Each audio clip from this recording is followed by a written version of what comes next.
Hello दोस्तों, आपका स्वागत है आपके अपने YouTube channel power of maths academy. दोस्तों आज हम बात करेंगे टॉपिक यानी कि प्लेस वैल्यू, यानी कि हिंदी में बात करें तो प्लेस वैल्यू को हम हिंदी बोलते हैं स्थानीय मान। दोस्तों किसी भी नंबर का स्थानीय मान हम कैसे निकालेंगे उससे रिलेटेड आज हम क्वेश्चन करने वाले हैं।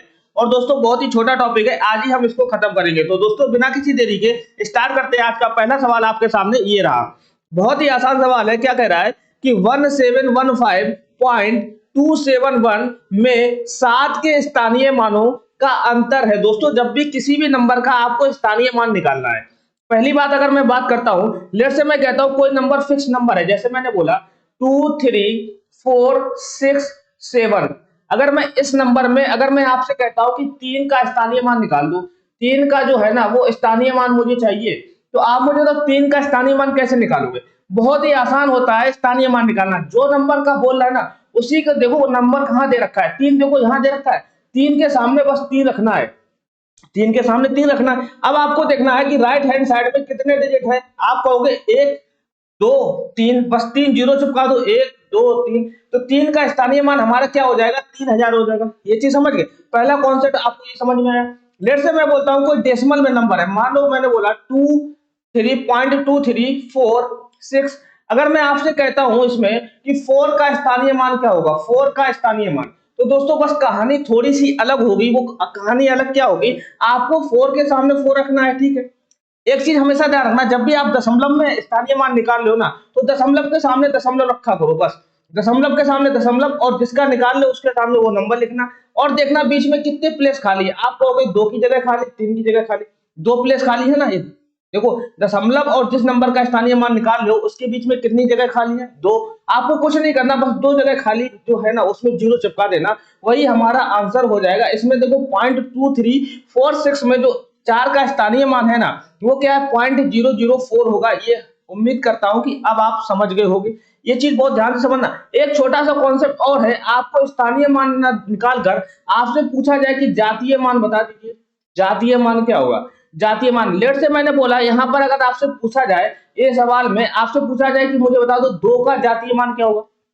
दोस्तों चाहे कोई भी नंबर दे रखा हो, जिसका जातीय मान पूछा जाता है ना हमेशा जातीय मान सेम ही होता है। अगर यहाँ 2 का जातीय मान बोल रहा है तो 2 का जो जातीय मान होगा वो 2 ही होगा, क्योंकि जातीय मतलब जाति, किसी की जाति थोड़े ना बदल जाएगी।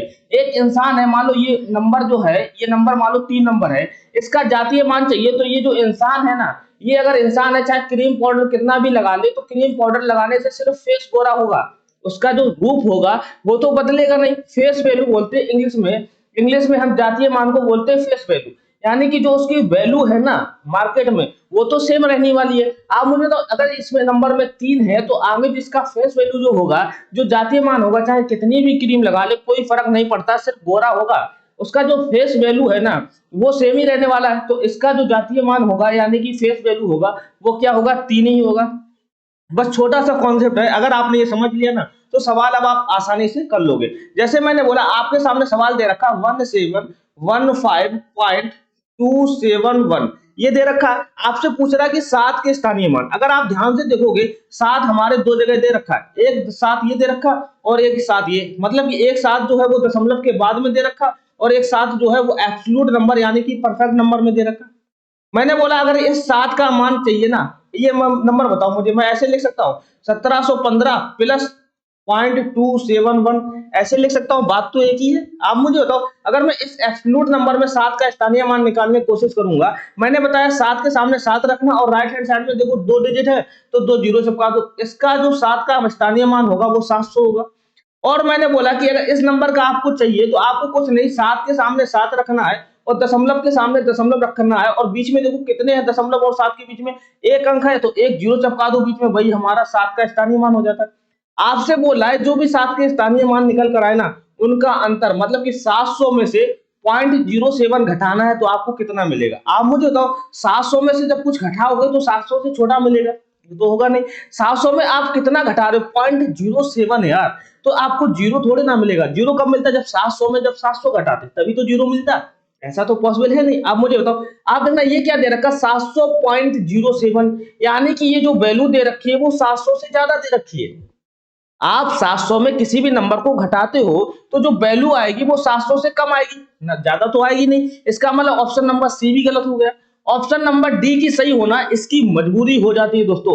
दोस्तों आपको कैलकुलेशन पूरी नहीं करनी है, थोड़ा सा ऑप्शन पर नजर रखोगे तो आप कैलकुलेशन से बचोगे, जिससे आपका एग्जाम में समय कम लगेगा इस टाइप के सवालों को करने के लिए। उम्मीद करता हूं दोस्तों पहला सवाल आपको बहुत ही अच्छा लगा होगा। दोस्तों अगर इस सेशन पसंद आ रहा हो तो प्लीज लाइक कर दीजिए। चलिए दोस्तों बढ़ते हैं क्वेश्चन नंबर 2 की ओर। तो क्वेश्चन नंबर 2 क्या कह रहा है, बहुत ही आसान सवाल है कि 29,503 में 5 के स्थानीय मान तथा 32,071 में 7 के अंकित मान में अंतर है। दोस्तों बहुत ही आसान सवाल है, आपसे नंबर बोल रहा है कि 29,503 में आप बताना यह है कि 5 का स्थानीय मान, 5 का स्थानीय मान कैसे निकालते हैं, 5 के सामने 5 और राइट हैंड साइड में जितने डिजिट उतने जीरो चिपका दो, 2 डिजिट 2 जीरो, 5 का स्थानीय मान कितना हो जाएगा, 500 हो जाएगा। अब क्या कह रहा है कि 32,071 जो दे रखा है ना, उसमें 7 के अंकित मान में, मुझे इस नंबर से कोई मतलब नहीं। आपको पता है कि अंकित मान को ही हम जातीय मान बोलते हैं, अंकित मान का दूसरा नाम क्या है, जातीय मान है। आपको पता है कि किसी भी नंबर का जातीय मान निकालते हो तो वो नंबर मैटर नहीं करता है। आप 7 का निकाल लो तो हमेशा 7 ही रहने वाला है, ये चीज समझ रहे हो। आप मुझे तो 7 के अंकित मान कितना हो जाएगा 7। आपसे पूछ रहा है कि इनका अंतर क्या होगा। आप मुझे तो 500 में जब 7 जाएगा तो क्या 2 बचेगा यार, क्या 43 बचेगा, कितने छोटे छोटे नंबर। ये देखो 430 मतलब 500 में 70 घटाओगे तब 430 बचेगा ना। 3 ऑप्शन गलत हो गए, ऑप्शन नंबर बी की सही होना इसकी मजबूरी हो जाती। उम्मीद करता हूं समझ में आया होगा। चलिए हम बात करते हैं क्वेश्चन नंबर 3 की। तो क्वेश्चन नंबर 3 क्या कह रहा है कि 56,431 में 6 के स्थानीय मान तथा 4 के अंकित मान में अंतर है। दोस्तों बहुत ही आसान सवाल है, नंबर आपके सामने दे रखा 56,431, आपको चाहिए 6 का स्थानीय मान। 6 कहाँ, यह है, 6 के सामने 6 रखो, राइट हैंड साइड में जितने डिजिट उतने जीरो चिपका दो, 3 जीरो चिपक जाएंगे। 6 का स्थानीय मान कितना हो जाएगा 6,000 और 4 का अंकित मान पूछ रहा है, अंकित मान तो सेम ही रहने वाला है, 4 ही रहेगा। इसका जो अंतर होगा, आप मुझे तो 6,000 में जब 4 जाएगा ना तो क्या 999 बचेगा, क्या 2 बचेगा, क्या 5600 बचेगा। ये देखो 400 घटाओगे तब 5600 बचेगा। भाई साहब ऑप्शन नंबर सी की सही होना इसकी मजबूरी हो जाती। चलिए हम बात करते हैं क्वेश्चन नंबर 4 की। तो क्वेश्चन नंबर 4 क्या कह रहा है कि 6251, 6521 और 5621 में 5 के स्थानीय मानों का योगफल है। दोस्तों बहुत ही आसान सवाल है, ना ऑप्शन ए होगा ना बी होगा, ये तो तुरंत ही गलत हो जाएंगे। कैसे, आप मुझे बताओ, देखना मैंने कैसे गलत कर दिए। आप मुझे तो इसमें देखो 5 के स्थानीय मानों का योगफल पूछ रहा है। अगर मैं इस संख्या में 5 का स्थानीय मान निकालना चाहता हूं ना, 5 के सामने 5 रखूंगा, 3 डिजिट राइट में है तो 3 जीरो चिपका दो। आप मुझे तो 5 का जो स्थानीय मान इस संख्या में आया वो कितना आया 5,000। अभी मुझे इसमें भी निकालना है और इसमें भी निकालना है और करके मुझे योगफल करना है, यानी कि अगर मैं जोड़ूंगा ना 5,000 में 2 नंबर को तो जो भी नंबर आएगा वो 5,000 से बड़ा आएगा, 5,000 से बड़ा आएगा। ऑप्शन नंबर ए और ऑप्शन नंबर बी बिल्कुल बेकार दे रखे हैं, समझ रहे। अगर मैं ऑप्शन इसको देखता हूं दूसरी वैल्यू को 6521 दे रखा ना, इसमें अगर मैं 5 का स्थानीय मान निकालता हूं 5, राइट हैंड साइड में 2 डिजिट 2 जीरो कर दो, 2 डिजिट है तो 2 जीरो 500 हो जाएगा। अब मुझे तो 5,000 में अगर आप 500 जोड़ोगे तो नंबर कितना आएगा 5500 आएगा, नंबर 5500 आएगा। अभी आप 6251 में 5 का स्थानीय मान और निकाल कर जोड़ोगे ना तो जो नंबर आएगा वो 5500 से ज्यादा आएगा, 5500 से ज्यादा आएगा। ऑप्शन नंबर डी तो गलत हो गया यार, ऑप्शन नंबर सी की सही होना इसकी मजबूरी हो जाती है। दोस्तों इस टाइप से सॉल्व करोगे ना चीजें आपके लिए आसान बन जाएंगी। चलिए हम बात करते हैं क्वेश्चन नंबर 5 की। तो क्वेश्चन नंबर 5 क्या कह रहा है कि 35,362 में 5 के स्थानीय मान तथा इसके अंकित मान में अंतर है। बहुत ही आसान है, 5 के सामने 5 रखोगे और 3 डिजिट है तो 3 जीरो चिपका दो, 5,000 आ गया। 35,362 में 5 का स्थानीय मान जो 5,000 आया और बोला कि इसके अंकित मान की बात ही क्या करना, सेम ही रहता है अंकित मान।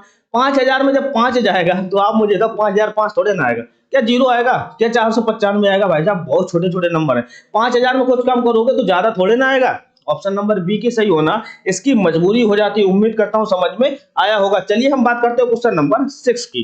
तो क्वेश्चन नंबर 6 क्या कह रहा है कि 2424 में 2 के स्थानीय मानों का योगफल है। आप मुझे बताओ 2424 में 2 के स्थानीय मानों का, पहला 2 ये दे रखा है, इसका अगर मैं स्थानीय मान निकालता हूं तो देखो 3 डिजिट राइट हैंड साइड में 3 जीरो, इस 2 का स्थानीय मान क्या होगा 2000 और इसका भी 2 का स्थानीय मान चाहिए तो 2000 में जो भी आएगा योग करोगे, मतलब कि वैल्यू जो आएगी वो 2000 से बड़ी आनी चाहिए, 2000 से बड़ी आनी चाहिए। ऑप्शन नंबर ए और डी खत्म हो गया। अब देखो इसका स्थानीय मान निकालूंगा, 2 के सामने 2, राइट हैंड साइड में एक डिजिट तो एक जीरो। आप मुझे तो 2000 में अगर आप 20 जोड़ोगे क्या 2002 आएगा? ऑप्शन नंबर सी की सही होना इसकी मजबूरी हो जाती है। चलिए हम बात करते हैं क्वेश्चन नंबर 7 की। तो क्वेश्चन नंबर 7 क्या कह रहा है कि 63,606 में 6 के स्थानीय मानों का योगफल क्या होगा? बहुत ही आसान सवाल है। 63,606 में 6 के स्थानीय मानों का योगफल चाहिए। आपको कोई भी ट्रिक इसमें काम नहीं करने वाली, कोई भी ट्रिक आप रटोगे नहीं। आप मुझे तो 6 के स्थानीय मानों का योगफल, पहला 6 ये दे रखा है, इसका स्थानीय मान निकालूंगा। 6 राइट हैंड साइड में 4 डिजिट और 4 जीरो चिपका दो, ये हो गया इस वाले 6 का स्थानीय मान। कितना हो गया? 60,000। अभी मुझे इस 6 का और इस 6 का स्थानीय मान निकालकर मुझे इसमें जोड़ना है, तो जो भी वैल्यू आएगी वो 60,000 से ज्यादा आएगी। 60,000 से ज्यादा आएगी। भाई साहब कितने छोटे दे रखे हो यार। ए, बी और सी गलत हो गया, ऑप्शन नंबर डी की सही होना इसकी मजबूरी हो जाती है। चलिए हम बात करते हैं क्वेश्चन नंबर 8 की। तो क्वेश्चन नंबर 8 क्या कह रहा है कि संख्याओं 1362.05 में 5 का स्थानीय मान, आपको मैंने बताया 1362.05 में 5 का स्थानीय मान 5, ये रखोगे दशमलव के सामने दशमलव और देखो कितने अंक है, एक अंक है तो एक जीरो चिपका दो। इसका जो स्थानीय मान होगा 0.05 आएगा, 0.05 आएगा। आप मुझे बताओ कौन सा मान सही होगा? आप कहोगे 0.05 जो है ना, वो 0.05 को आप कैसे लिख सकते हो? आप लिखो ना कुछ ऐसे करो, देखो इकाई हो गया, दहाई हो गया, ये सौवा हो गया, सैकड़ा नहीं हो गया। आप देखोगे 0.05 जो है दशमलव हटाओगे तो क्या रखोगे? एक, एक दो जीरो चिपका दो, कहने मतलब 5/100। 5/100 जो आया ना वो क्या होता? 100वां भाग होता 5 का। Option number D. सैकड़ा का मतलब समझे गुणा 100 कर रहे हो, इकाई का मतलब समझे गुणा 1 कर रहे हो, दहाई का मतलब समझे गुणा 10 कर रहे हो। 100वां जो होता है उसको बोलते हैं किसी भी नंबर में आप 100 का भाग कर रहे हो, क्योंकि दशमलव में अगर वैल्यू है ना तो आप भाग ही कर रहे हो भाई साहब, समझे? ये चीज समझना, सैकड़ा नहीं लगा सकते आप। 5 × 100 थोड़े ना आ रहा है इसमें, इसका जो आंसर आ रहा है वो 500 थोड़े ना आ रहा है, इसका जो आंसर आ रहा है वो 5/100 आ रहा है। आप मुझे तो सैकड़ा और 100वां में फर्क समझो। 100वां का मतलब ये होता है किसी भी नंबर में आप 100 का भाग कर रहे हो। 1000वां का मतलब क्या होता है? किसी भी नंबर में आप 1000 का भाग कर रहे हो।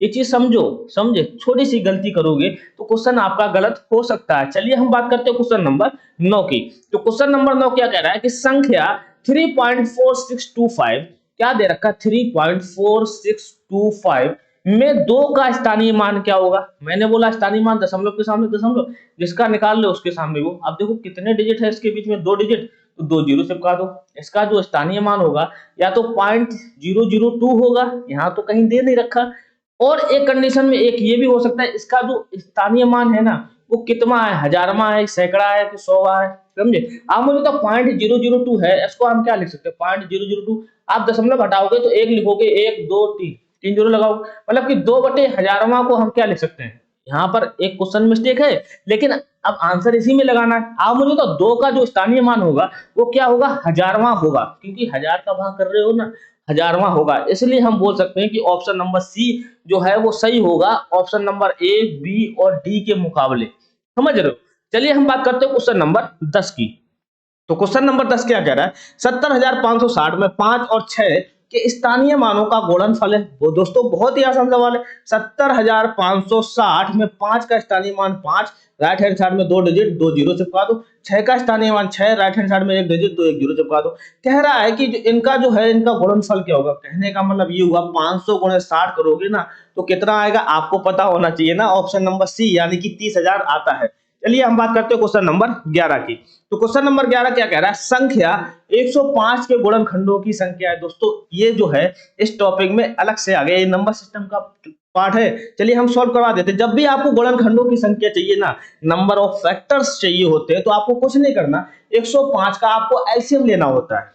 एलसीएम लो, 3 से कटेगा 5 1 6, बिल्कुल 3 3 9, 3 5 15 35 हुआ। 5 से कटेगा 5 7 35, 7 से कटेगा 7 1 7, जो हुआ 105 के। अगर मैं फैक्टर की बात करता हूँ ना, 105 के फैक्टर जो होते हैं वो कितना होता है? 3 × 5 × 7 होगा। यहाँ देखो पावर कुछ नहीं तो पावर 1 मानते हैं, समझ गए? अब आपको चाहिए गुणनखंडों की संख्या, तो गुणनखंडों की संख्या निकालने के लिए मुझे क्या करना पड़ता है? ये कॉपी में नोट करो। गुणनखंडों की संख्या चाहिए तो आप मुझे तो कुछ नहीं करना, जैसे मैं लिख देता हूँ, गुणनखंडों की संख्या अगर आपको चाहिए ना तो आपको कुछ नहीं, पावर यहाँ 1 है, 1 बढ़ाकर लिख दो, 1 से बड़ी 2, यहाँ देखो पावर 1 है, 1 से बढ़ाकर लिखो 2, यहाँ देखो 1 है, 1 से बढ़ाकर लिखोगे 2, इनका गुणा कर दोगे वही हमारा आंसर हो जाएगा। 2 दूनी 4 दूनी 8, option number A is the right answer. कभी आपको जानना हो कि ये कैसे करते हैं तो आप कॉन्सेप्ट वाली क्लास में आइएगा। चलिए हम बात करते हैं क्वेश्चन नंबर 12 की। तो क्वेश्चन नंबर 12 क्या कह रहा है कि संख्या 1 2 3 4 5 में 3 के स्थानीय मान तथा 3 का अंकित मान में अंतर है। आप मुझे बताओ 1 2 3 4 5 में जो है ना वो 3 के स्थानीय मान, 3 का स्थानीय मान 3 के नीचे 3 रखो, राइट हैंड साइड में 2 डिजिट 2 जीरो चिपका दो, 300 हो गया। 300 में तथा अंकित मान 3 का अंकित मान तो 3 ही रहेगा। 300 में 3 का जो पूछ रहा है ना अंतर पूछ रहा है, 300 में जब 3 जाएगा क्या ज्यादा आएगा क्या जीरो आएगा? यह देखो 95 मतलब 5 घटा रहे हो साफ साफ। ऑप्शन नंबर बी की सही होना इसकी मजबूरी हो जाती है। चलिए हम बात करते हैं क्वेश्चन नंबर 13 की। तो क्वेश्चन नंबर 13 क्या कह रहा है कि संख्या 49,532 का सन्निकट हजारवा मान क्या होगा? जब भी आपको सन्निकट हजारवा पूछ रहा है ना तो हजारवा से एक कम ले लिया करो। जैसे मैंने बोला हजारवा से पहले क्या आता है, आप कहोगे सैकड़ा आता है, तो आपको सैकड़ा पर नजर रखनी होगी। आप देखो इकाई ढाई सैकड़ा, सैकड़ा क्या है 5। आप हमेशा ध्यान रखना जब भी सैकड़ा या तो हमारा 5 होना चाहिए या 5 से अगर हमारा बड़ा आ रहा है ना, दो कंडीशन 5 हो या 5 से बड़ा है तो हमको आगे की जो वैल्यू दे रखी है ना उसमें मुझे एक जोड़ना पड़ेगा बस। अगर वैल्यू 5 से छोटी आ रही है ना तो आपको कुछ नहीं करना होता है, सिर्फ ये जो डिजिट है सैकड़ा वाली इनको 0 0 बनाना होता है। ये देखो 5 आ रही है सैकड़ा का मान, आपको हजारवा चाहिए तो आप पहले एक वैल्यू चाहिए, जैसे सैकड़ा चाहिए तो आप ढाई का अंक देखो, समझ रहे हो? आप मुझे सैकड़े की वैल्यू 5 आ रही है इसका मतलब मुझे एक बढ़ाना पड़ेगा और जो बाद में होगा सबको 0 कर दो। 49 में अगर एक करोगे 50 और 3 डिजिट है तीनों को 0 कर दो, वही हमारा आंसर हो जाएगा 50,000। Option number A is the right answer. उम्मीद करता हूं समझ में आया होगा, समझ रहे हो? चलिए हम बात करते हैं क्वेश्चन नंबर 14 की। तो क्वेश्चन नंबर 14 क्या कह रहा है कि 0.0159 में एक का स्थानीय मान क्या होगा? दोस्तों बहुत ही आसान सवाल है। क्या कह रहा है कि 0.0159 में एक का स्थानीय मान, आपको पता है कि दशमलव के सामने दशमलव और जिसका पूछ रहा है उसके सामने उसका। अब देखो इसमें कितने डिजिट हैं इनके बीच में, एक डिजिट तो एक जीरो चिपका दो। 0.01 को हम क्या लिख सकते हैं, दशमलव हटाओगे एक लिखोगे नीचे और 2 डिजिट 2 जीरो मतलब 1/100 करोगे, 1/100 मतलब option number C is the right answer. दोस्तों ये थे लास्ट सवाल, दोस्तों ये आखिरी सवाल था। बेसिकली आपके जो टॉपिक में 25 सवाल है ना वो 25 सवाल जो है आपको कम से कम 11 जो सवाल है ना वो रिपीटेड सवाल है, वो रिपीटेड सवाल है। आपको खुद ही कर लीजिएगा, वो रिपीट सवाल हो जो मैंने बता दिया ना उसी की सेम कॉपी आगे बढ़ाकर कर दी है। तो मुझे लगा कि मुझे 11 सवाल करने की जरूरत नहीं है क्योंकि ये सेम सवाल थे, समझ रहे हो? क्यों आपका टाइम वेस्ट करने, तो टोटल 25 सवाल थे इस टॉपिक में लेकिन 11 सवाल जो है वो रिपीटेड है। तो दोस्तों इसीलिए मैंने 14 सवाल आपको कराए हैं जो रिपीटेड नहीं है। उम्मीद करता हूं दोस्तों आज का सेशन आपको बहुत ही अच्छा लगा होगा। दोस्तों अगर ये सेशन पसंद आया हो तो प्लीज लाइक कर दीजिए और चैनल पर नए हो तो प्लीज सब्सक्राइब कर देना। चलिए दोस्तों मिलते हैं फिर नेक्स्ट टॉपिक में, तब तक के लिए दोस्तों जय हिंद दोस्तों।